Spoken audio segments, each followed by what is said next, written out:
C'est parti pour les interviews de l'IA dans Smart Tech. Aujourd'hui, autour de la table, des personnalités qui font l'actualité dans ce domaine de l'intelligence artificielle. On commence avec Marion Carré. Bonjour Marion. Vous, Bonjour. vous avez fait parler les statues au château de Versailles quand même cet été. Édouard de Mézérac est également avec nous. Bonjour. Vous Bonjour. êtes le CEO du groupe Artefact qu'on connaît bien en matière de conseils sur l'intelligence artificielle. Vous avez aussi une actualité qu'on va partager ensemble. Et puis François Stéphan. Bonjour. Bonjour. Alors vous, j'ai eu une grande chance, j'ai participé à la rentrée d'étudiants grâce à vous. Voilà, dans votre école, il y a désormais une IA qui va aussi étudier aux côtés de vos élèves. Eh bien, on va commencer d'ailleurs avec cette étudiante, donc une étudiante pas comme les autres, elle s'appelle Milo. On va la découvrir tout de suite en images. Je suis Milo, élève en première année d'école d'ingénieur à l'ECE Paris. Je fais partie du BDE et de l'Intelligence Lab. J'adore aider mes camarades à réussir avec le sourire. Tu veux que je t'aide sur un sujet en particulier? Voilà. Bon, elle a une façon de parler un peu particulière, mais enfin, on commence à être habitué maintenant avec les chatbots. Donc, présentez-nous, vous, Milo, quelle est cette intelligence artificielle qui va intégrer votre école, le CE? En fait, c'est tout simple.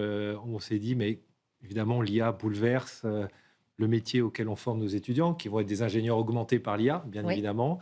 Nos enseignants, notre métier, nous, comme tous les métiers, notre métier de pédagogue va se transformer par l'IA. Donc, on va avoir des enseignants, des professeurs augmentés par l'IA.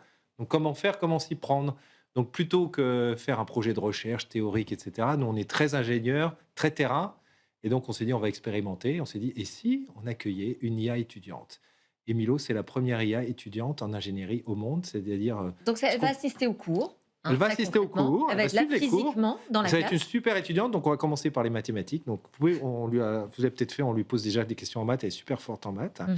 Elle va aider ses camarades qui n'ont pas bien compris en cours, par exemple. Ils ont suivi un cours sur les nombres complexes, par exemple, compliqués les nombres complexes. Et donc elle va prendre plein de questions et les étudiants vont dire après le cours, j'ai rien compris là au cours de Monsieur Rocher. Tu pourrais m'expliquer les nombres Mais complexes? alors, c'est quoi? C'est plutôt un deuxième prof, un bon camarade? Comment vous C'est les l'associez 2. cette En IA? fait, c'est les Ouais. 2. En fait. C'est le mélange de ce qu'on appelle un student assistant et un teaching assistant. C'est le mélange des 2 incarné physiquement et c'est au centre. Et alors, à l'intérieur, comme technologie, parlez-nous en fait du modèle de langage que vous utilisez. Qu'est-ce que vous avez fait comme choix technologique? Ça, c'est très important. Donc, on a fait un choix de ce qu'on appelle un SLM, un Small Language Model. Donc, c'est un langage modèle spécialisé, open source, souverain. Donc, c'est issu des travaux de nouveau de nos étudiants Souverain, qui, c'est-à-dire français, européen? c'est-à-dire européen, pas américain, pas chinois en fait, et open source. En fait, nos étudiants, il y a quelques mois, ils ont fait du merging de modèles, du pruning, du fine-tuning.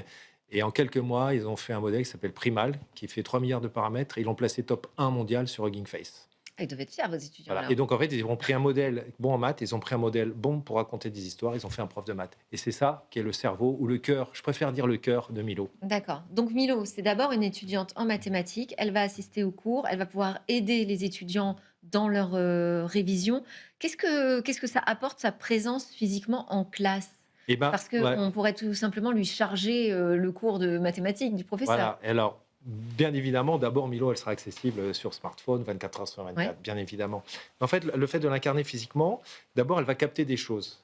Le professeur de mathématiques va dire, par exemple, attention, pour votre DS de la semaine prochaine, il faut réviser les nombres complexes. Donc ça, c'est pas dans les polis, c'est nulle part. Hmm. Donc aujourd'hui, vous avez des étudiants qui demandent à leurs camarades, au fait, j'ai séché le cours, oups, pardon, tu pourrais me passer tes notes? Ou j'étais malade. Où j'étais J'ai malade, raté bien des cours, sûr. j'étais absent. J'ai pas du tout fait la soirée du jeudi soir. Non, non, surtout pas. Et donc Milo va passer les cours, mais va passer ses notes et va dire attention, Monsieur Rocher, il a dit, il faut réviser les nombres complexes. Mais elle va aussi aider le professeur. Elle va aller voir le professeur et lui dire écoutez, Monsieur le professeur, j'ai eu énormément de questions là sur le théorème des équations aux dérivées partielles. En fait, ils n'ont pas compris ce que vous leur avez expliqué. Ah bon? Ah ben donc je vais expliquer différemment. Et les profs, ils accueillent ça comment? Une Eh étudiante ben, qui de va face. écouter le cours et qui va un peu les challenger justement sur ce qui a été clair ou pas pour les élèves? Alors pour l'instant, on travaille avec le département de mathématiques, ils sont à fond, bien Ok. évidemment. Mais ce que je peux vous dire qu'en parallèle, on a lancé des groupes de travail avec toute notre équipe pédagogique. Moi, je m'attendais à une certaine prudence, certaines réserves. Ils sont en fait extrêmement enthousiastes, très positifs, ils ont plein d'idées pour s'emparer de cette technologie au service des étudiants et de leur métier finalement. Et l'accueil des étudiants, ils ont réagi comment? Les autres étudiants? Eh ben, les étudiants, ils ont adoré. Il y a eu quelques interviews, vous verrez, Alors, je sais pas des si on a, d'ailleurs, micro-trottoirs. on a une réaction d'une étudiante à la découverte de Milo. Je ne sais pas si on peut la diffuser maintenant. Bon, la prochaine fois, on l'a mis sur les réseaux sociaux. En tout cas, pour l'instant, c'est la curiosité, parce qu'on y était à la rentrée, je me permets de répondre. Pour l'instant, c'est on va voir quel type de questions on aura envie de lui poser, c'est ça, hein? Exactement, ils sont très surpris en Ouais. fait. Mais comme tous les jeunes, hein, ils attrapent les nouvelles technologies comme ça, très rapidement. Et pour eux, j'ai envie de dire, c'est presque naturel pour eux Mm. finalement. Et Marion, vous avez une question aussi, peut-être, sur cet étudiant? C'est une première mondiale. Je dois Mmh. dire, ça se passe donc à l'ECE, École En France, d'ingénieurs en France, hein, ça appartient au groupe Omnes Éducation, tout à fait. l'ECE. C'est une première mondiale, voilà, une IA étudiante en ingé. Effectivement, moi, je trouve ça intéressant, ce que pourront en faire aussi les enseignants sur, ce rapport, après la classe, de pouvoir avoir des retours sur les questions qui sont beaucoup posées. Donc je trouve ça intéressant de le penser comme un outil pour les élèves, mais aussi qui aide, les enseignants à repositionner leur discours, et ce qu'ils présentent, ça fait aussi pas mal écho avec, ce qu'on va partager ensuite. Donc hâte d'en savoir plus. Et puis Avec c'est une plaisir. façon, c'est vrai, de former à l'IA, d'expliquer finalement ce qu'il y a derrière la machine, derrière le logiciel, parce que c'est un projet d'étudiant. Oui, ce et MIA. vous, Donc, enfin, je ne sais pas si vous avez vu Youssef Jaffar, qui est un des oui, étudiants qui a travaillé dessus. Quand les journalistes lui ont posé des questions, il avait les yeux qui brillaient et il dit il y a encore plein de travail à faire dessus. ouais, Donc en fait, c'est un objet pédagogique, c'est mais ça. c'est aussi un objet de recherche. Ouais. Nous, c'est un projet de recherche mais expérimental, terrain, parce qu'on est une école, on est collé sur le terrain. Et avec l'accélération phénoménale de l'IA, la seule façon de rester, je dirais, au bon niveau, c'est d'être collé au terrain. Et pour Allez, réagir oui, peut-être, allez. ce qui est intéressant, c'est qu'on voit ça chez beaucoup de nos clients. L'adoption, certes, est drivée par le haut, et donc ça, il y a votre vision qui est derrière, mais surtout par des individus qui y croient, qui sont sur le terrain et qui développent quelque chose et qui créent un effet d'entraînement. Et souvent, on voit quelques individus, des hommes, des femmes, qui se disent je veux tester quelque chose de différent. Et ça, c'est des super exemples. Ouais, c'est vrai, absolument. Alors, on passe à Marion Carré, donc cofondatrice présidente d'Ask Mona, une entreprise qui utilise donc l'intelligence artificielle pour améliorer l'accès à la culture. C'était un moment très important cet été, puisque beaucoup de touristes ont pu découvrir des nouvelles façons de faire leur visite, accompagnés de compagnons, d'assistants en intelligence artificielle. Moi, j'ai noté ce projet que vous avez monté au château de Versailles, hein, qui permet de faire parler les statues. Voilà, de les faire dialoguer finalement avec les visiteurs. Expliquez-nous comment ça fonctionnait, quel était le but de ce projet. Tout à fait. Ce projet, c'est le fruit d'un partenariat entre Askmona, le château de Versailles et OpenAI. Et donc, l'envie pour nous, c'était de se dire, mais comment est-ce qu'on peut faire parler les statues dans les jardins? Parce que donc à Versailles, il y a beaucoup de choses à voir et les jardins sont immenses. Et souvent, on a ces statues face Plus auxquelles grand musée statuaire, j'ai appris ça en plein air. Exactement, il y a vraiment des Ouais. centaines et des centaines de statues, et donc certaines qui attirent notre curiosité, on a envie d'en savoir plus, et on s'est dit, mais on pourrait mettre l'intelligence artificielle au service de cette découverte pour satisfaire la curiosité des visiteurs. Et donc ce projet, Mais qu'est-ce que ça change par rapport à un panneau qu'on mettrait devant la statue pour expliquer ce que c'est? En fait, le panneau, il y a un côté un peu one size fit all, c'est-à-dire que tout le monde lit la même information alors que chacun a une curiosité différente, Ok. des connaissances différentes, à un âge différent, un profil différent. Et donc nous, l'enjeu, c'était de permettre à chaque personne d'apprendre sur ce qui l'intéresse. Mais c'est-à-dire, comment? Donc, à Donc, travers une application? en fait, c'est très simple. On prend son téléphone, on scanne un QR code devant la statue, on arrive sur une page où c'est comme si on appelait un ami, il y a une conversation qui se déclenche en temps réel, comme ça, comme la discussion qu'on a en ce moment, sauf qu'en fait, on discute avec la statue. Et donc, chaque statue a une voix différente. On a vraiment travaillé sur la tonalité, la ligne éditoriale aussi, pour que chaque statue s'exprime très différemment. Et donc, nous raconte sa vie en nous disant bonjour. Et je alors, donc, suis elle ne fait Latone. pas le même discours à tout le monde. Alors, effectivement, en fonction de si on a déjà parlé, c'est la première fois qu'on parle, elle va nous faire un message d'introduction pour qu'on sache à qui on parle, mais après, on peut l'interrompre. On peut poser ses questions, on peut dire la semaine dernière encore j'étais, et si on lui dit par exemple mais je suis avec un enfant de 6 ans, est-ce que tu peux m'expliquer ça? Bah, du coup, elle va changer un peu sa tonalité, adapter le message qui est donné. Donc vraiment, chaque personne va avoir une expérience différente avec les statuts en fonction de la Et conversation c'est un qu'ils vont défi avoir. énorme parce que pour l'avoir testé dans différents musées, l'intelligence artificielle à laquelle on parle, on arrive parfois dans des impasses. Elle ne comprend pas forcément toujours ce qu'on lui demande. En fait, on en attend tellement beaucoup aujourd'hui parce que tout le monde utilise ChatGPT de manière très libre et très ouverte, que ça peut être déceptif quand on reste dans un domaine fermé. Là, en l'occurrence, j'imagine que vous avez cerner quand même le sujet de la statue, c'est-à-dire qu'elle ne va parler que de ce thème-là et pas d'autre chose. Comment est-ce que vous faites pour éviter l'effet déceptif alors qu'aujourd'hui, il y a tellement d'attentes? Alors, on a fait un travail de fond parce qu'on voulait trouver un équilibre entre la véracité historique, qui est Ouais. essentielle, et donc on a les conservateurs du château de Versailles qui ont travaillé pour rassembler pour chaque statue des éléments sur la statue, sur le contexte de Versailles en règle générale, mais on voulait éviter l'effet que vous décrivez où ah bah tiens, on va lui demander qu'est-ce que tu penses de la Champions League? C'est Et un exemple de question qu'on a, et là elle va nous dire ouh, qu'est-ce que c'est que la Champions League? Non, je peux pas répondre. Et donc en fait, on a trouvé une façon de permettre à l'IA de s'exprimer, donc en restant dans son domaine d'expertise, mais quand même de rebondir de façon amusante avec des clins d'œil quand on pose des questions qui sont en dehors. Et donc, on a eu beaucoup d'utilisateurs et beaucoup de presse aussi, plein de journalistes qui ont été la tester. Et donc, à chaque fois, l'intelligence artificielle rebondit pour ensuite partager quelque chose qui est en lien avec les contenus pour lesquels on va l'avoir, mais elle est quand même un peu espiègle. Et on peut aussi, si on s'amuse, faire parler même deux statues entre elles avec deux téléphones. Donc, c'est assez amusant. Sympa. Je vais vous laisser la parole, mais j'avais quand même une question sur le choix technologique. Vous avez dit que vous travaillez avec OpenAI, donc derrière ChatGPT. Pourquoi ce choix en particulier et pourquoi pas un choix français, par exemple, ou open Alors, source? le choix qu'on a fait pour ce projet, en fait, on voulait expérimenter l'interaction en temps réel. Parce que donc nous, on fait du texte, de la voix, on a plein d'autres types de dispositifs qui utilisent d'autres types de technologies. Ouais. Mais là, on se demandait qu'est-ce que le temps réel allait apporter dans l'interaction et comment ça allait être pris en main par les publics. Donc c'était vraiment cette approche d'expérimentation en se disant, si on peut échanger en temps réel avec une statue qui répond à toutes nos questions, qu'est-ce qui se passe chez les visiteurs? Et donc pour l'instant, les retours sont très bons puisqu'on reçoit à peu près 1000 messages par jour. C'est très utilisé. C'est disponible dans plusieurs langues et l'enjeu, c'est, comme pour vous, de permettre aux équipes du château de Versailles de mieux comprendre les attentes des publics devant les statues, Oui. puisqu'on a du coup les données de conversation qui sont analysées pour comprendre les questions les plus posées, les Donc, thématiques vous avez qui fait un intéressent. choix d'efficacité, on va dire, pour la gestion de temps de parole, les paroles en temps réel, les interactions les plus naturelles possibles, c'est ça? C'est ce qu'on voulait expérimenter. François, vous aviez une question? Ouais, moi, je trouve ce projet absolument formidable. Je pense à la jeunesse, vous l'avez évoqué.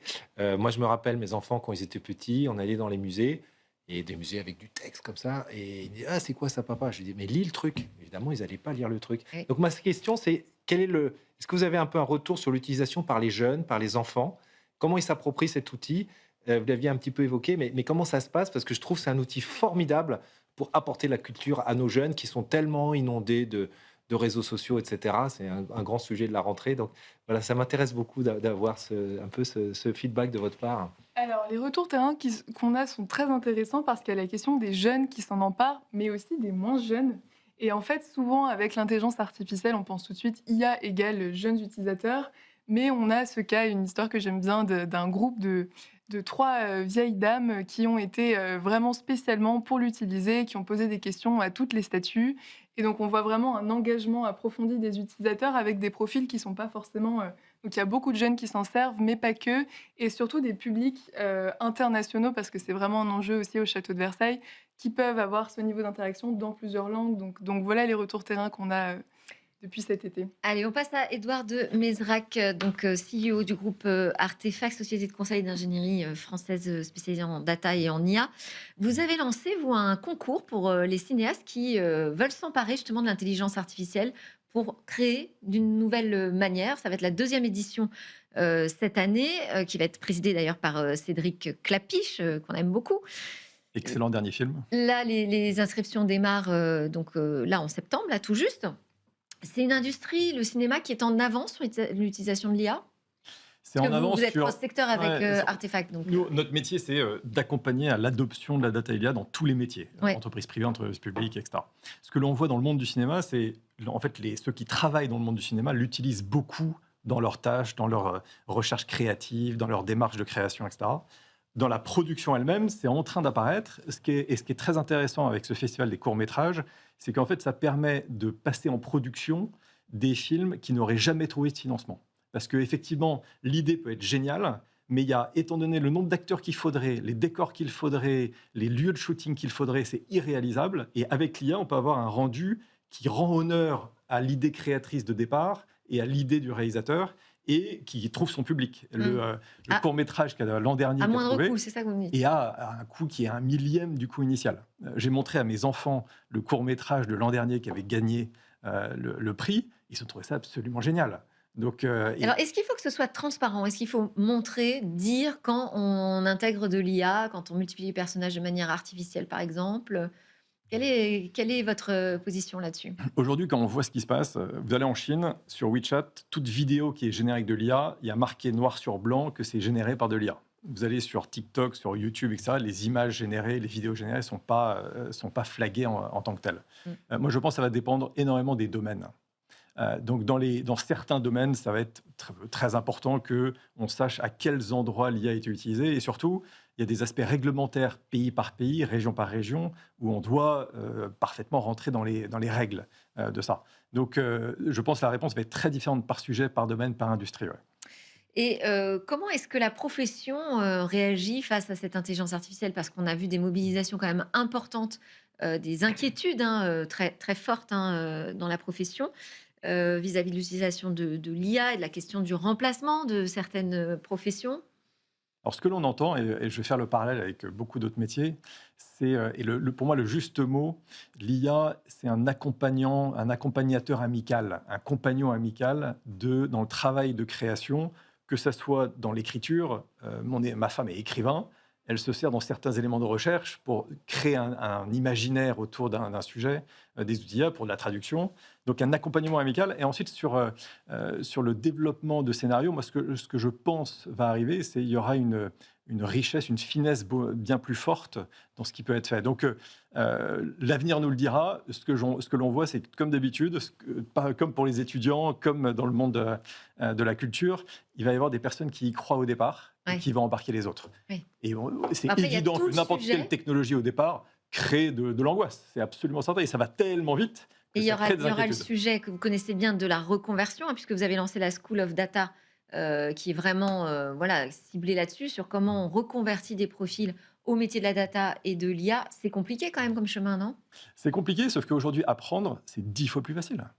Chez nous, travailler, coder, nos propres équipes sur nos propres sites web, nos propres outils internes, en fait, on est capable de faire des nouvelles fonctions en quelques heures, alors que ça prenait 4 jours, 5 jours, il y a encore un an. Donc, dans les métiers techniques, l'apprentissage est beaucoup plus facile parce qu'en fait, on peut avoir un coaching individuel. Et c'est ce que l'IA étudiante va faire, c'est qu'on va pouvoir vous parler avec vos mots et votre niveau à vous. Donc, il y a quelque chose où l'apprentissage, je pense, va être facilité dans pas mal de dimensions. Sur le sujet de ce que change l'intelligence artificielle dans le monde de la créativité, c'est un sujet que vous connaissez bien également. Vous avez l'impression que là, on est en train de passer un cap important? Alors, je pense qu'il y a effectivement, beaucoup d'opportunités, qu'offre, l'intelligence artificielle et la créativité quand on sait bien s'en servir à bon escient. Il peut y avoir ce rôle de, partenaire créatif que vous décrivez où on peut faire, moi, ce que j'appelle une sorte de ping-pong avec l'intelligence artificielle qui vient nous donner des sources d'inspiration, qui nous aide à trouver aussi les limites dans notre travail. Donc Oui. ça, c'est très important. Après, il reste le sujet de l'adoption, Mmh. qui est encore, pas complètement, il y a c'est encore beaucoup de personnes s'intéressent, les personnes qui sont vraiment formées et qui ont, un usage, on va dire, en production de l'intelligence artificielle, ça reste encore limité. Donc je pense qu'il y a cet Pour enjeu l'instant, de ça la demande du temps, il faut trouver les bons outils, la bonne manière c'est de ça. s'en emparer. C'est pas comme ça Et d'un claquement de aussi doigts. exactement et je Ouais. pense qu'il y a un enjeu parce qu'on parle beaucoup d'adoption. On a l'impression que dès lors qu'on maîtrise un ou 2 prompts, ça y est, on a adopté l'IA. Alors à mon sens, c'est un peu plus profond. Il faut comprendre, pas forcément être en mesure de développer, son propre modèle, mais comprendre comment est-ce qu'il fonctionne, ses forces, ses faiblesses pour vraiment s'en servir à bon escient.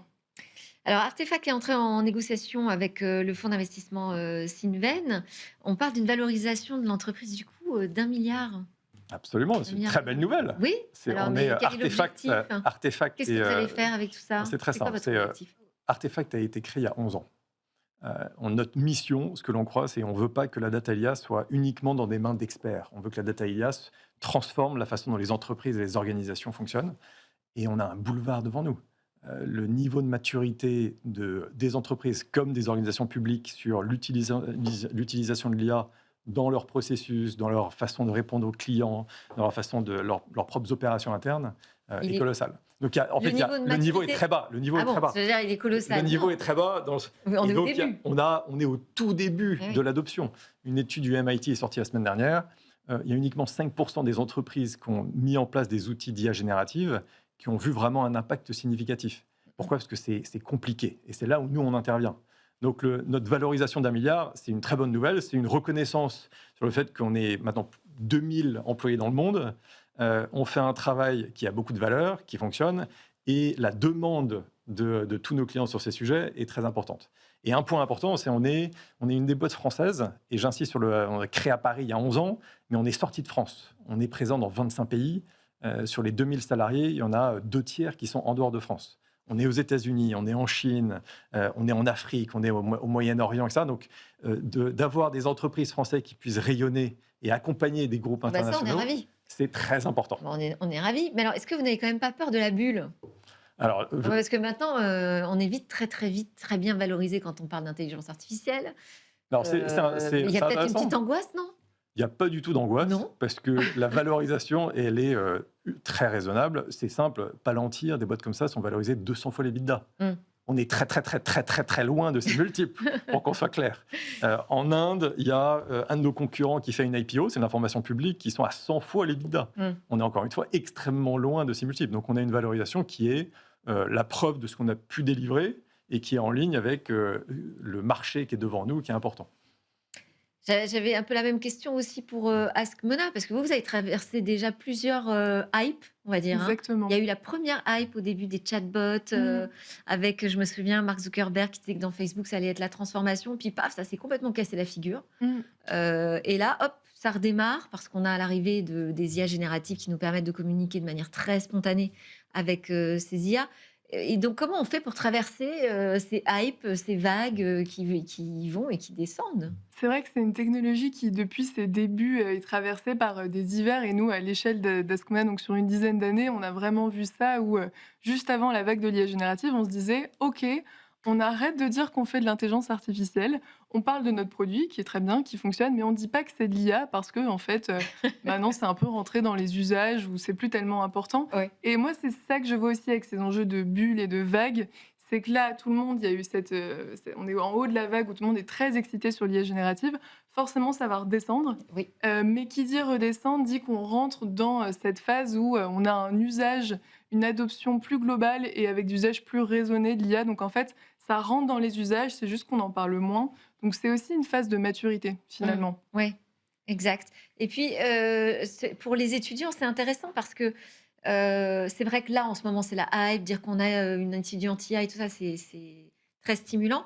Mais en même temps, ça va leur permettre de travailler quand même sur un projet sur le long terme, parce qu'ils passent 5 ans dans Absolument. l'école. En fait, c'est un objet aussi pédagogique pour eux, parce que ECE, ça veut dire École centrale électronique. En anglais, c'est Electronics and Computer Engineering. On est une des rares écoles à apprendre à nos étudiants à déployer de l'IA, du cloud jusqu'au silicium. Nos racines électroniques, elles sont très fortes. Si vous venez visiter les salles de classe, je vous montrerai tout de suite les salles d'électronique. Et donc, on le voit Ah, mais bien. j'ai vu déjà à leur arrivée, les étudiants, ils avaient un petit kit Dès le premier d'électronique. jour. Donc, dès le Ouais. premier jour, vous sortez du bac, Ouais. vous faites vos vacances, là, vous arrivez à l'ECE et poum, vous avez un petit Tupperware. Tupperware revient à la mode, paraît-il. Petit Tupperware avec des composants électroniques. Et le lendemain, vous avez un cours d'électronique et vous apprenez à programmer un petit robot. Donc, vous voyez, il y a certaines écoles qui proposent des satellites comme objet, etc. Nous, l'objet, ça va être Milo. On a déjà des projets aussi d'industrialisation, des enjeux de product marketing, des enjeux d'industrialisation. Moi, je suis en train de leur Et dire... des bon, maintenant, enjeux de développement durable. et absolument. Donc Milo, vont parler des SLM. Le modèle, j'en ai pas parlé, il consomme beaucoup moins. Parce que comme ce sont des petits modèles, ils consomment beaucoup moins d'énergie. Voilà. Milo, elle est fabriquée par impression 3D et le plastique, c'est de plastique à base d'amidon. Vous voyez, donc c'est très développement durable. Et nous, c'est ce qu'on appelle le numérique responsable. Maintenant, on appelle ça l'IA responsable. Voilà. Et donc, on est déjà en train de lancer plein de projets pédagogiques pour nos étudiants qui vont s'appuyer sur cette plateforme Milo. Je peux vous dire un des projets, par exemple, c'est on va déployer Milo partout dans les salles de classe. On va pas mettre le Milo que vous avez vu. On va mettre des Milo plus petits parce qu'on n'a pas besoin de mettre cet écran. Milo, pour écouter un cours, il n'a pas besoin d'un écran. Donc, je suis déjà en train de leur dire, faites-moi des petits Milo, mais vous m'en faites pas 2. Vous commencez par m'en faire 10 et vous m'en faites 30, 50. Donc ça, c'est un petit projet d'industrialisation. Un ingénieur, il doit toujours avoir en tête comment je fais l'ingénierie de production, le product marketing. Moi, je suis en train de leur apprendre là à vendre un produit.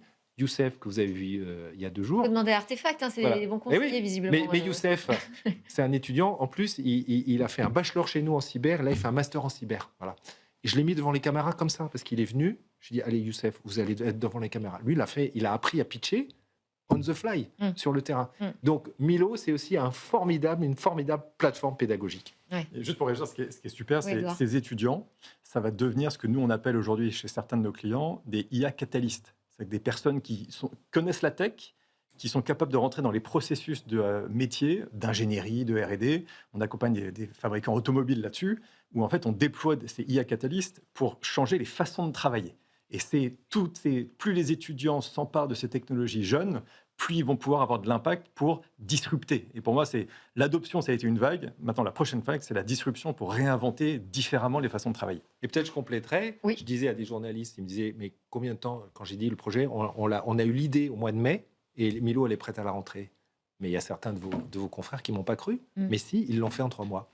Oui, et puis vous dites on apprend en marchant, donc vous lancez le projet et ok, super, bravo. Je voulais qu'on termine avec Marion pour parler de votre livre qui sort le 10 septembre, donc demain, Le paradoxe du tapis roulant aux éditions Lattès. Qu'est-ce que vous avez envie de nous raconter avec ce tapis roulant? Alors, c'est un livre que j'ai écrit parce qu'à mon sens, on est à la croisée des chemins dans nos usages de l'intelligence artificielle, Oui, avec une première voie qui est la voie que j'appelle le tapis roulant, où on se laisse entraîner par la vélocité de l'intelligence artificielle et petit à ça petit, ne prend plus les escaliers. c'est ça, on s'appuie dessus et à la fin, on arrive tous au même endroit en produisant les mêmes idées, les mêmes discours, les mêmes contenus.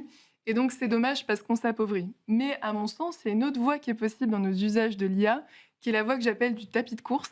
On utilise l'intelligence artificielle justement pour nous aider à renforcer notre créativité, à nous muscler en quelque sorte, à penser contre nous-mêmes.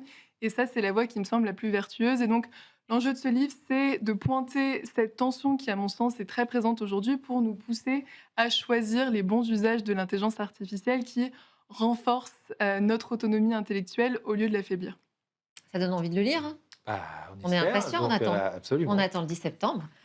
Merci beaucoup, Édouard de Mézerac, d'avoir été avec Merci à vous, nous, un CEO plaisir. du groupe Artefact, Marion Carré, présidente et cofondatrice d'Axmona, et François Stéphan, directeur de l'ECE au groupe Omnes Éducation. C'était Smartech. Merci à vous de nous avoir suivis pour ce premier grand rendez-vous autour de l'intelligence artificielle ensemble, les interviews de l'IA. Ça revient très vite. Excellente journée à tous.